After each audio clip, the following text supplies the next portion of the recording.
Abramos a palavra do nosso Senhor, no texto que nós vamos meditar, que se encontra lá no Evangelho de João, no seu primeiro capítulo. João, capítulo 1, dando continuidade aqui às exposições do Evangelho de João, agora nos versículos de 29 a 34.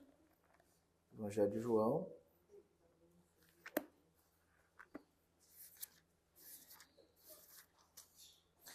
os versos de 29 a 34. Meus queridos, de fato, a chegada de Jesus era algo muito esperado. Porque Jesus era a grande promessa para restaurar aquele mundo que se perdeu por conta do pecado dos nossos primeiros pais. Precisava vir um resgatador. E então Deus enviava os seus profetas para noticiar de que esse momento de redenção aconteceria. De fato, ele viria. Isaías 53, como nós lemos, ainda traz uma descrição de tudo que ele deveria passar de sofrimento, de dor, para conquistar na cruz aquilo que ele precisava conquistar, que era a vitória sobre a morte, que era a justificação para todos aqueles que de fato agora ele iria salvar com seu precioso sangue. Jesus foi aguardado e ele chegou. Fato é que você e eu, nós estamos aqui. Porque somente por esse ato do nascimento, do ministério público de Jesus, da sua morte e da sua ressurreição, assim como a sua ascensão, nós fomos salvos. No entanto, muitas das vezes nós sabemos de toda essa realidade, porque ela está em nós, mas nós não vivemos com Jesus da forma como ele espera que agora vivamos. O João Batista, que aqui vai trazer para nós um outro testemunho, ele vai trazer um testemunho do mais sublime para ele mesmo. João Batista, quando ainda no ventre de sua mãe, se encontra com aquele que também estava no ventre de Maria, diz o texto que eles começam a se mexer. Eles já sentiam a unção que ambos tinham. Um que viria antes, pelo menos 6 meses antes, para preparar um caminho. O outro que seria o próprio caminho. E esse encontro foi um encontro ainda no ventre. Mas agora esse João está podendo declarar que esse Jesus, ele veio, mesmo que antes dele, mesmo que depois dele, mas ele era o eterno de Deus. Ele era o Salvador do mundo. Ele era a luz que ilumina corações. E agora nesse testemunho aqui, descrito nos versos de 29 a 34, nós encontraremos João pela terceira vez falando de Jesus. Mas agora ele vai falar de Jesus após alguns acontecimentos já vivenciados pelo próprio Mestre. O evangelista João omite para nós alguns fatos porque não era necessário para o público que ele estava escrevendo. Mas os outros evangelhos, Mateus, Marcos e Lucas, traz detalhes a mais. Detalhes esses que nos colocam no cenário em que Jesus se encontra quando João vai declarar: eis o Cordeiro de Deus que tira o pecado do mundo. E que cenário é esse? Nós sabemos, por conta dos outros evangelistas, que João, ele batizou Jesus. Jesus esteve diante de João para ser batizado, para que de fato a promessa pudesse ser cumprida. E após isso, Jesus vai passar também por um outro momento dolorido e difícil na sua vida, que é o momento da tentação, 40 dias ele foi tentado por Satanás e venceu. E após isso, nós temos o cenário em que agora sacerdotes e levitas vão diante de João Batista perguntar a João Batista quem era ele. O próprio João Batista, porque João Batista estava pregando algo sobre arrependimento e muitos estavam aceitando o que ele estava pregando e por aceitarem o que ele estava pregando, esse próprio João também estava batizando. E para os judeus o batismo era algo muito importante. Fato é que eles vão indagar, você é o Cristo? Ele diz, não, não sou o Cristo. Você é o profeta? Não, não sou o profeta. Você é o Elias? Não, não sou Elias. Afinal de contas, quem é você, João? Porque você está batizando as pessoas. Ele diz que ele é a voz que clama no deserto. E após testemunhar isso, e esses fatos que ele mesmo presenciou e participou, como o batismo de Jesus e como a tentação de Jesus, ele pôde dizer para aqueles que estavam com ele, eis o Cordeiro de Deus que tira o pecado do mundo. E nesse testemunho, João vai trazer para nós a missão de Jesus. E ele vai trazer para nós dois aspectos da missão de Jesus. O primeiro aspecto da missão de Jesus que ele traz para nós é declarar que Jesus, ele é aquele que tira o pecado do mundo. Eis o Cordeiro de Deus que tira o pecado do mundo. E um segundo aspecto da própria missão de Jesus é tirar o pecado e também batizar. Porque agora João vai dizer, eu batizava com água, mas agora vem aquele que vos batizará com o Espírito Santo. Então Jesus vai trazer um novo sentido para o batismo. E agora esse batismo não é como o batismo que João Batista fazia, mas agora é o batismo que vem com o Espírito Santo. Jesus tem a missão. E a missão dele é declarada por João como aquele que tira o pecado do mundo e como aquele que agora inaugura um novo sentido de batismo. E nós veremos então, dentro dessas missões, o que de fato João quer declarar a respeito desse que é o Cristo, o Filho de Deus, tão aguardado por muitos, e que agora João pode declarar com toda a força que de fato ele está entre eles. Ele começa então dizendo, eis o Cordeiro de Deus que tira o pecado do mundo. Essa afirmação de João é uma afirmação muito importante, porque é uma afirmação que ele carrega muitos significados, não só para João, mas para todos aqueles que andavam já com João, para todos aqueles que já seguiam a mensagem de preparo que João Batista pregava. Ela é carregada de sentido, por quê? Porque ele apontava para o Cristo e agora o Cristo está passando diante dele. Ele está podendo dizer para todos aqueles que estão confiando na sua mensagem, vejam, olha ali, é o Cordeiro de Deus que está passando. Esse Cordeiro de Deus é aquele que eu falei para vocês, que viria. E esse chegou, e ele está aqui, e ele vai resolver um problema que nós temos, que é o problema do pecado. Esse é o Cordeiro que será sacrificado. Esse é o Cordeiro que vai ser imolado. Esse é o Cordeiro que de fato vai expiar pecados na cruz do Calvário. Ele chegou. O momento da redenção chegou. O momento da cura e da libertação chegou. Imagine, como estava falando para as crianças, o nascimento de Jesus foi um momento muito aguardado e esperado. Jesus chegou. Mas nós temos aí um tempo em que os evangelistas não trazem tantos detalhes, a não ser o momento em que Jesus, ainda adolescente, vai ao templo. Mas fora isso, nós não temos mais detalhes dessa infância de Jesus. Então, aquele que estava sendo aguardado, ele chegou. No entanto, eles ainda precisavam esperar, e esperaram 30 anos, até Jesus de fato se revelar.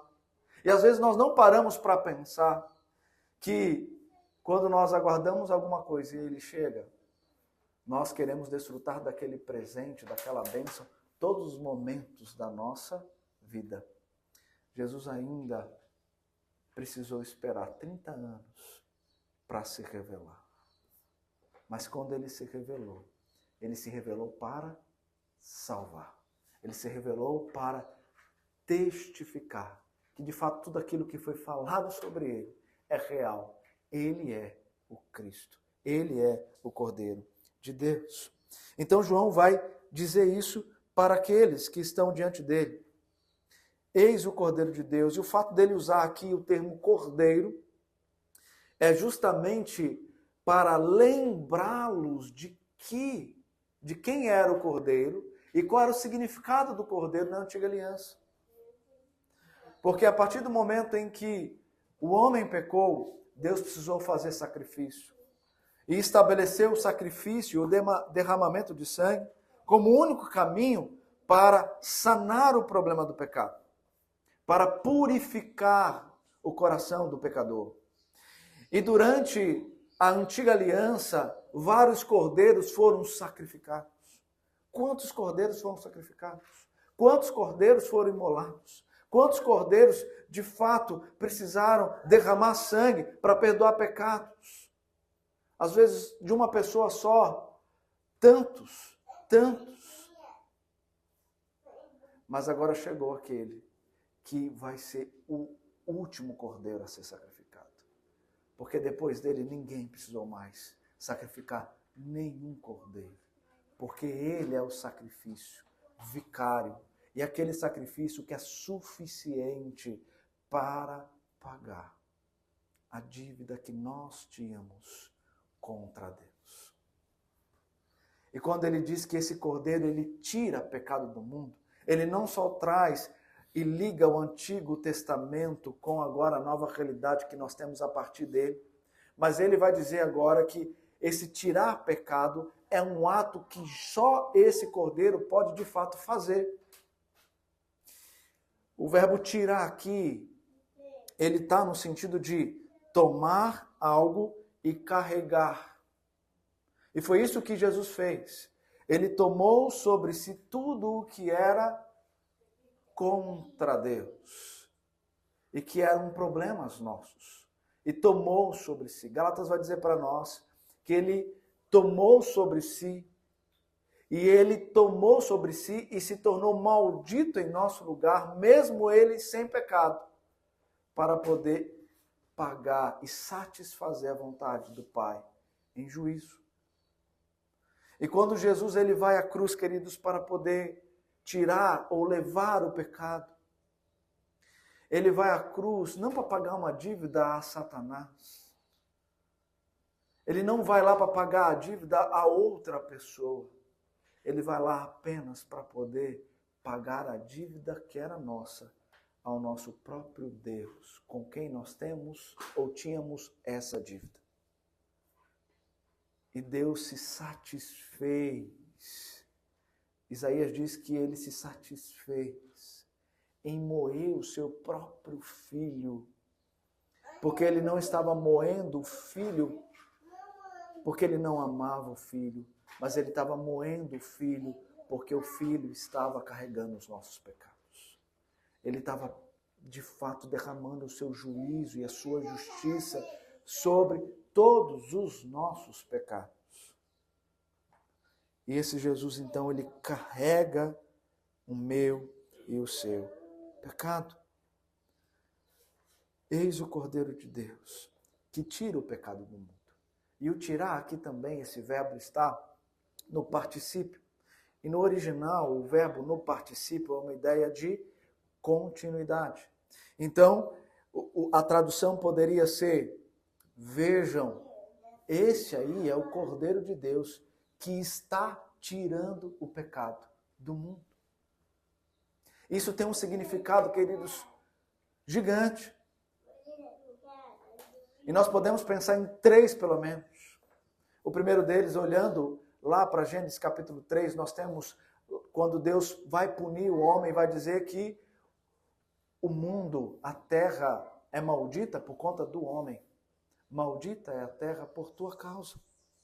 Em fadigas obterás o teu sustento. E nós sabemos, como nós vamos ouvir hoje, na aula de Escola Bíblica Dominical, que esse novo céu e essa nova terra precisará passar por uma grande transformação para receber aqueles que foram lavados pelo sangue do Cordeiro para ali habitar. Então, o pecado que entrou e tornou a terra maldita vai passar por uma restauração que o próprio Jesus fará. E o fato de Jesus estar tirando o pecado do mundo é o fato dele estar restaurando também o mundo para, naquele grande dia, o dia do julgamento, o dia do juízo final, eu e você ouvirmos o nosso Pai, vinde benditos do meu Pai, entrar pelas portas do reino que vos está preparado. Toma posse daquilo que é teu, porque eu te dei com meu precioso sangue. Mas não somente isso, mas também significa a ideia de que nós temos pessoas se rendendo aos pés de Jesus. Ou seja, a totalidade daqueles que são os eleitos de Deus, nós ainda não sabemos. Mas nós sabemos qual é a missão daqueles que já foram lavados, redimidos pelo sangue do Cordeiro. E a missão daqueles que já foram transformados por Jesus é continuar pregando o Evangelho, é continuar anunciando as boas novas de salvação. Por quê? Porque Jesus está tirando o pecado do mundo, porque Jesus está resgatando o povo que ele escolheu, porque Jesus ainda está redimindo pecadores. E nós precisamos pregar esse Evangelho, nós precisamos anunciar essas boas novas, nós precisamos contar aquilo que ele fez por nós, porque tem muitos que ainda não ouviram essa voz transformadora do Evangelho de Jesus Cristo.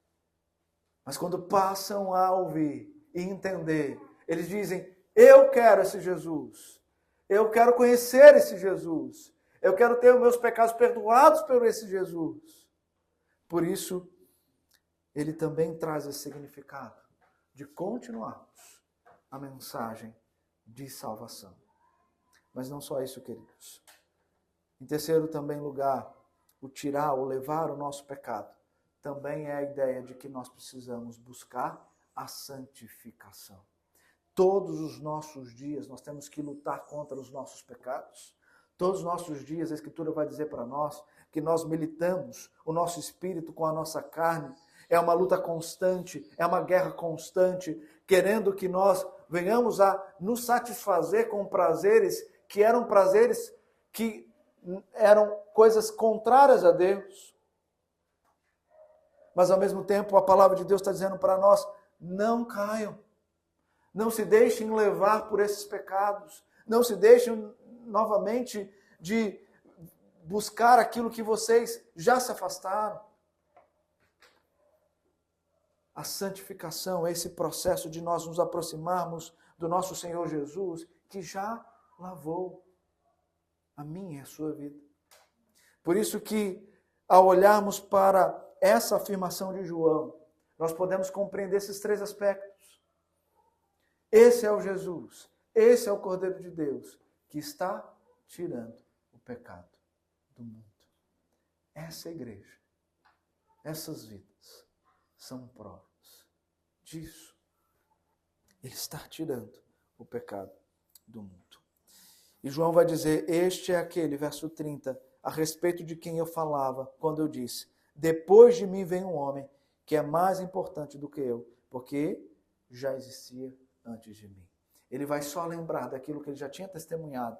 Ao dizer isso, ele vai dizer, esse sim, que tira o pecado do mundo, esse sim é o eterno de Deus. Esse não foi gerado agora, ele só recebeu o corpo, mas ele já existia antes mesmo de mim. E essa afirmação aqui, este varão, ou este homem, é justamente para apontar para essa natureza humana de Jesus. Jesus ele está presente desde toda a criação. Logo, nos primeiros versos desse primeiro capítulo, como nós lemos na liturgia, é dito para nós isso. No princípio era o Verbo, no princípio era Jesus. E Jesus estava no princípio criando todas as coisas. Jesus estava com Deus, fazendo todas as coisas. Esse Jesus agora assume a figura humana, porque se ele não fosse homem, ele não teria como nos substituir na cruz. Porque espírito não é crucificado. O corpo, sim, vai para o madeiro. E Jesus precisou assumir a natureza humana para poder ser o nosso substituto lá na cruz do Calvário. E ele vai dizer aqui também no verso 31 que ele não conhecia, mas por conta disso ele vinha batizando com água, a fim de que ele fosse manifestado a Israel. E João vai dizer no verso 32, vi o Espírito descer do céu como pomba e pousar sobre ele. Eu não o conhecia. Aquele, porém, que me enviou a batizar com água, me disse, aquele sobre quem você vir descer e pousar o Espírito, esse é o que batiza com o Espírito Santo. Agora, então, nós encontramos João apresentando para nós a segunda missão de Jesus. E a segunda missão de Jesus é descrita como aquele que vem batizar com o Espírito Santo. E veja que interessante, João está dizendo que ele não conhecia Jesus, mas agora ele conhece Jesus. Mas ele conhece Jesus de uma forma em que Jesus se apresenta com uma identidade que ele recebe do próprio Deus, que é a identidade do Espírito Santo. Ele diz que ele não conhecia, mas agora ele conhece. E ele fala isso depois que ele diz que o Espírito repousou sobre Jesus. João Batista, no ato ali do batismo, ele sabia que ele tinha que batizar Jesus. Ele sabia que aquele ali, de fato, era o prometido. Mas as coisas se tornaram muito mais claras quando ele viu se cumprir o que Deus havia dito para ele. Aquele que repousar sobre a cabeça, o Espírito Santo, esse é o meu filho. E João, então, ele viu isso acontecer. E ele pôde declarar, eu vi, eu sou testemunha ocular. Eu posso dizer para você com clareza quem é esse Jesus. Algumas coisas que ele traz para nós e que são importantes. Diz aqui o texto que ele viu o Espírito descer do céu como pomba e pousar sobre ele. Queridos, os evangelhos, Mateus, Marcos e Lucas, identifica para nós o momento exato em que Jesus recebe o Espírito Santo. E nós sabemos que ele recebe o Espírito Santo no ato do batismo, onde junto com a pomba se ouve uma voz do céu. João não traz aqui a voz do céu, os outros evangelistas dizem, e a voz do céu é uma declaração do próprio Deus que esse é Jesus, que esse é o meu filho amado, em quem ele se compraz. Esse é Jesus. Mas algo muito interessante aqui para nós. Por quê, queridos? Muitas vezes nós vemos o Espírito Santo sendo representado como uma pomba. Se você ler o texto, você vai perceber aqui que ele está dizendo que ele viu como uma pomba, o Espírito descer. O como aqui é apenas um comparativo e não algo que de fato é. O Espírito Santo não é pomba. E não é correto a gente representar o Espírito Santo como pomba. A Igreja Presbiteriana do Brasil, ela tinha na sua sarça uma pomba, depois foi corrigida. Tirou a pomba. Por quê? Porque nós não representamos o Espírito Santo como pomba. O Espírito é Espírito. No entanto, perceba, para que João pudesse ter certeza que esse era Jesus, conforme Deus havia dito para ele, ele precisava ver alguma coisa. E o texto vai dizer que ele viu como pomba descer.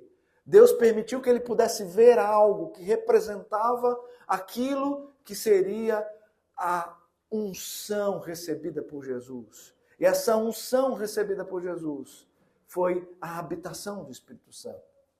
Então nós não representamos o Espírito, mas ele é e ele habita. E nós sabemos que o Espírito Santo hoje habita também em nós, porque agora nós recebemos esse batismo também com o Espírito Santo. Mas nós não vemos pomba descer sobre nós. Nós não vemos pomba entrando em nós. Nós não vemos pomba repousando em nós. Mas nós sabemos que o Espírito está habitando em nós. Porque a salvação é um ato que só pode acontecer por obra do Espírito Santo. Então João está dizendo que ele viu porque ele precisava declarar. Ele precisava testemunhar. Ele precisava reconhecer que de fato esse era Jesus. E esse verbo ver aqui reflete uma convicção que agora ele pode ter, pois é uma convicção real daquilo que ele viu, daquilo que ele presenciou e daquilo que se cumpriu diante do que ele sabia. Então esse é Jesus. E veja que João viu, não foi somente o Espírito descer, mas diz o texto aí, pousar sobre ele. E a ideia do pousar sobre ele é a ideia do permanecer. O Espírito Santo permaneceu.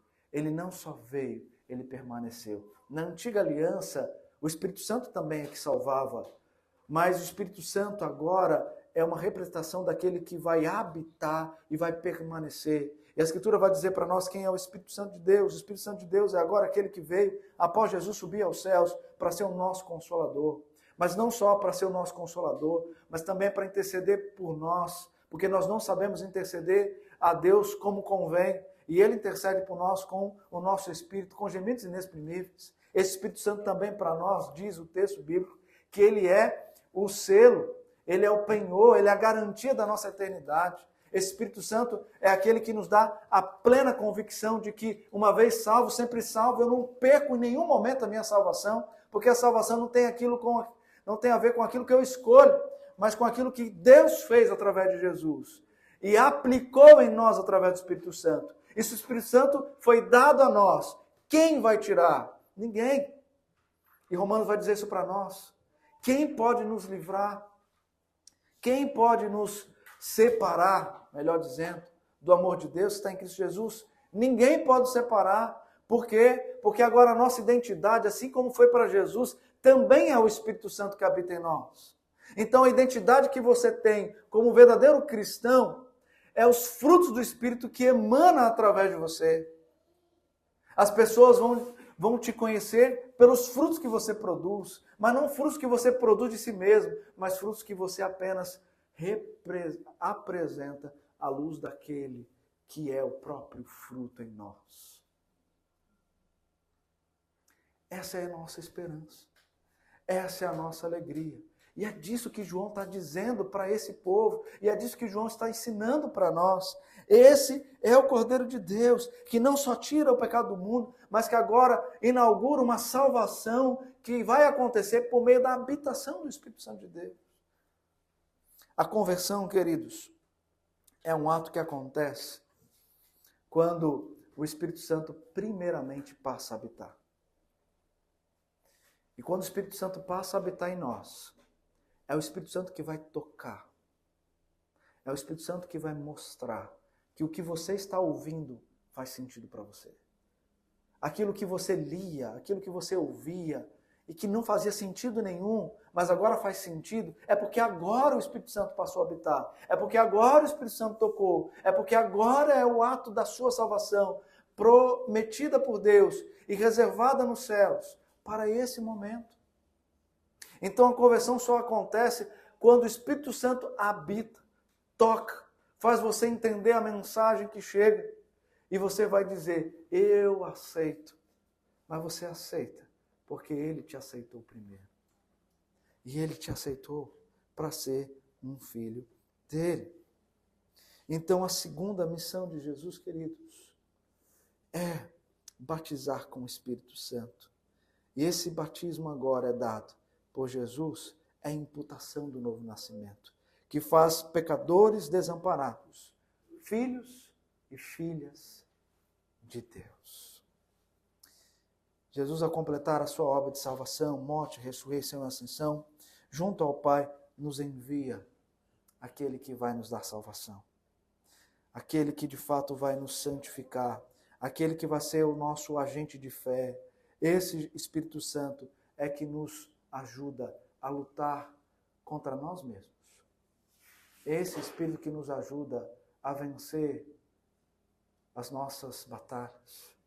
É esse Espírito Santo que nos ajuda a nos consolar diante das nossas terríveis dores, diante das nossas terríveis lutas da alma. É esse Espírito Santo. Veja que maravilhoso. Ele não te deu para você experimentar dele apenas no momento da sua vida. Ele te deu para você desfrutar da presença dele todos os momentos da sua vida. Até ele resgatar você. para viver a eternidade com Ele. Onde você não vai precisar mais do Espírito Santo habitando em você, mas você vai desfrutar da Trindade Santíssima diante de você, lá na eternidade, lá no céu. A obra de Jesus é completa e o plano eterno de Deus também é completo, queridos. Então eu concluo dizendo que aquela ardente expectativa do nascimento do Messias e o cumprimento da promessa se revelou na plenitude dos tempos. E por conta disso, agora nós podemos ser declarados salvos, porque nós recebemos o Espírito Santo que aplica toda a obra da cruz e nos converte de ímpios para justos.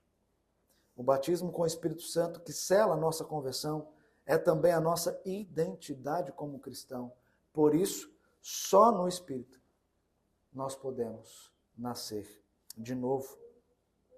E eu concluo aqui com uma citação de um pastor que eu gosto muito, e ele diz o seguinte: nascer de novo ou converter-se, como o próprio nome indica, significa morrer e renascer. É abandonar a velha vida e iniciar uma nova. Significa deixar tudo para trás, especialmente aquilo que carnalmente mais valorizamos. Significa que a vida se redireciona completamente, pois tudo que era centralizado no homem, agora passa a ser centralizado em Jesus. Para trás ficam os méritos humanos, a autossuficiência humana e todo tipo de coisas das quais normalmente nos orgulhamos. Renascer é começar uma vida nova e diferente com Jesus. Você já passou por essa conversão? Você já tem o Espírito Santo habitando em você? Se de fato você quer compreender como viver neste mundo caído, como lidar com as aflições que este mundo coloca sobre nós, como de fato ter sentido e propósito no viver, como sentir que todos aqueles vazios que nós tínhamos são de uma vez por todas sanados em Jesus, você precisa de fato declarar que esse Jesus, ele é o Cordeiro de Deus, que levou o seu pecado, que tirou o seu pecado, que te libertou das amarras da condenação, para poder te declarar como justo, como santo, como reto, como um escolhido para viver com Ele para todo sempre. Jesus continua salvando. Se você ainda não entregou a sua vida a Jesus, esse pode ser o momento. Se coloque diante dele, confesse o seu pecado, diga que você precisa dele. Ele está pronto para te ouvir. Ele está pronto para operar essa obra maravilhosa em você. Ele está pronto para poder te demonstrar que tudo aquilo que os seus filhos já desfrutam e demonstram a você é real. É real. Não é encenado. Porque não temos como encenar o milagre da vida. O milagre da vida. A concepção da vida. Jesus está ofertando ainda neste mundo. Por isso, a mensagem desta manhã é um convite a você que ainda não entregou a sua vida a Jesus, a fazê-lo nesse momento. E se você quiser conhecer mais sobre Jesus, você tem essa igreja, você tem essas pessoas, você tem essas lideranças que estão prontas para poder abrir as Sagradas Escrituras, a Bíblia, esse livro, para mostrar que esse livro é suficiente para tudo e qualquer coisa que você necessitar na sua caminhada. Não abandone essa mensagem. Não abandone esse chamado. Mas dê ouvidos e se entregue a Ele. Crianças, era isso que nós aguardávamos. Jesus. E Jesus veio para salvar. Mas Ele não salva só adultos. Ele salva também crianças. Ele está salvando crianças para eles. Se vocês também querem desfrutar dessa salvação dia a dia na vida de vocês, fale continuamente a Jesus. Quem Ele é. quem você é e o que você precisa dele. Fale isso para ele. Jesus, eu te quero. Jesus, me ensina a viver contigo. Jesus, me ensina a fazer o que você quer que eu faça. Me ajude a cuidar dos meus amigos. Me ajude a falar do Senhor para os meus amigos. Jesus, eu preciso do Senhor para me ajudar a ser um bom filho, para me ajudar a ser um bom aluno, para me ajudar a ser uma boa criança. Jesus, Ele está salvando crianças também. Vamos orar? Pai querido, na Tua presença nós nos encontramos. Certo de que Tua obra é uma obra inimaginável, mas, apesar de ser inimaginável, ela é um presente de graça para nós. E nós podemos nos deleitar, nós podemos desfrutar, nós podemos sentir a presença do Senhor. Por isso nós pedimos que o Senhor continue a salvar vidas, que essa igreja possa sempre apresentar o Evangelho do Senhor, para que pessoas se derramem em Tua presença, dizendo que somente a Ti que elas agora querem buscar para viver. Ó Deus, nós não conhecemos o coração de todos que aqui se fazem presente no dia de hoje. O Senhor conhece o coração de cada um deles. O Senhor sabe o que lhes falta. Por isso nós pedimos que o Teu Santo Espírito possa habitar naqueles corações que ainda não têm o Espírito. Mas também que o Teu Santo Espírito possa renovar as forças daquele que já tem, mas que está, de alguma maneira, fraco na fé. E que o Senhor também possa, com o Teu Santo Espírito, ajudar a tantos outros a viver os frutos do Espírito, para testemunhar da grandeza daquele que habita e reina em nosso ser. Obrigado, Deus, por tão grande obra que o Senhor fez e continua a fazer em nós. Nos permita conhecer essas vidas que o Senhor está chamando para si. Nos permita cuidar dessas vidas que o Senhor está chamando para serem Teus filhos. Nos permita também, Deus, ajudar-nos a crescer conosco, juntos, nessa fé evangélica, para vivermos os propósitos eternos do Pai.